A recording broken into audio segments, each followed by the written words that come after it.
So I want you to just imagine this for a second, right? A loved one suddenly leaves. Or maybe a close friend just completely ghosts you, ignores your message. What actually happens in that moment? Well, you immediately feel this tight, almost suffocating pressure right in your chest. Your stomach just completely drops. Your heart starts racing. It feels incredibly visceral.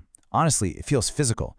And today in this explainer, we're going to unpack this really central mystery of why these invisible emotional wounds hit us with such a physical, undeniable force.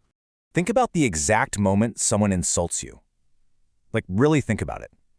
The stark reality here is that nothing actually touched your body, right? No bones were broken, there are absolutely zero visible wounds or bruises to show for it.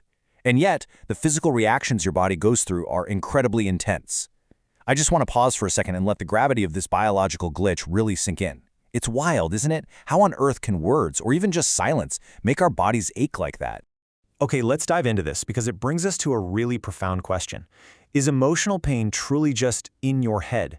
Or does your brain actually experience emotional trauma in the exact same way it experiences a physical injury?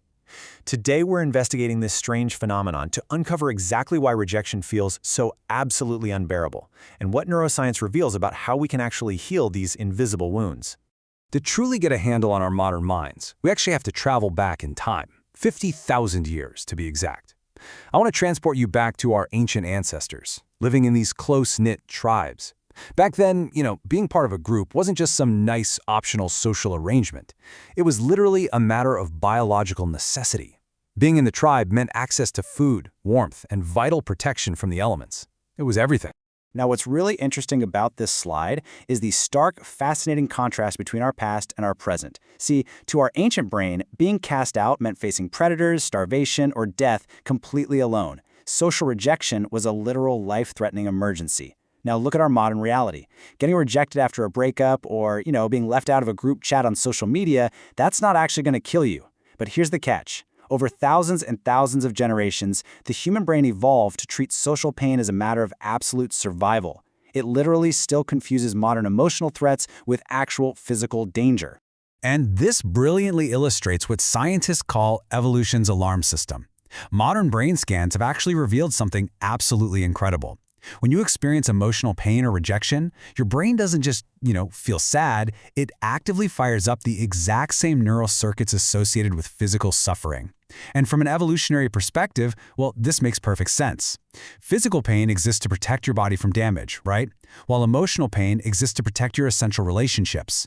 If rejection didn't hurt, you wouldn't fight to repair those vital social bonds. So to really understand this, we have to look closely at the chemistry of human connection. Love and deep attachment literally change the physical structure of your brain. When you're deeply connected to someone, your brain is just flooded with specific, powerful chemicals. We're talking dopamine, oxytocin, and serotonin. These neurotransmitters, they strengthen trust, attachment, and emotional security. And gradually, over time, your brain starts treating that specific person as a core part of your normal, everyday reward system. They become baked into your biology. But then, we hit the withdrawal phase. What happens when someone leaves?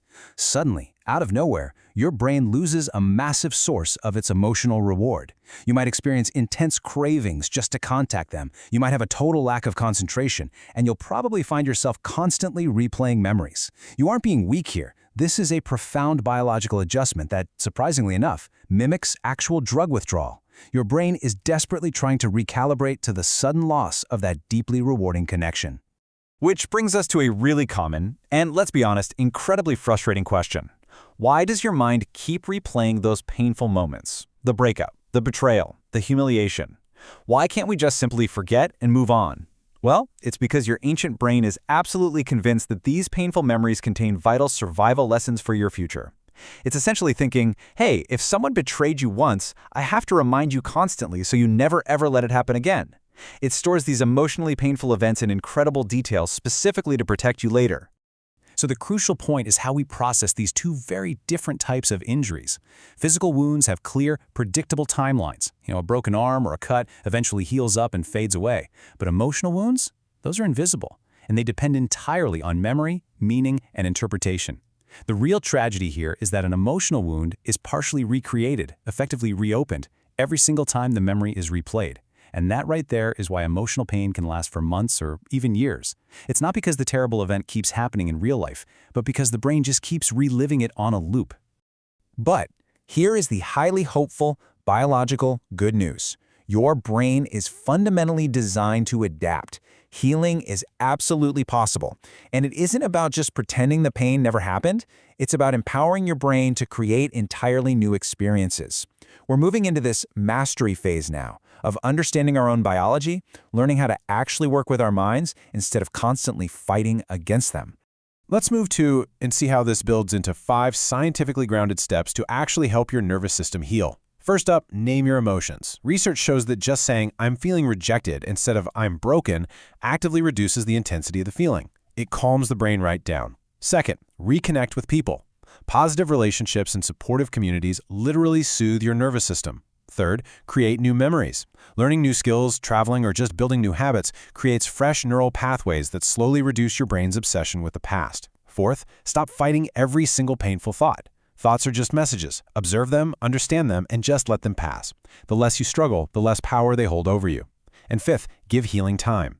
Just like a physical wound needs weeks to close up, emotional rewiring requires time, repetition, and gentle care. As we wrap up this explainer, I want to leave you with this really beautiful thought. Your scars may become part of your story, but they don't have to define your future. The next time emotional pain feels completely overwhelming, remember this: your suffering isn't imaginary, and your brain isn't just overreacting for no reason. It is an ancient survival system doing exactly what it was designed to do to keep you connected. Understanding your brain's biology isn't just fascinating, it is the profoundly empowering first step toward truly healing it. So, I want to turn this over to you now. What emotional lesson made you stronger, even though it hurt at the time? Just think about that for a moment. What emotional lesson really made you stronger? Please jump down and share your experiences and thoughts in the comments section. Because honestly, your story, your resilience, that might be exactly what someone else needs to read today to realize they're absolutely not alone in their journey of psychological healing.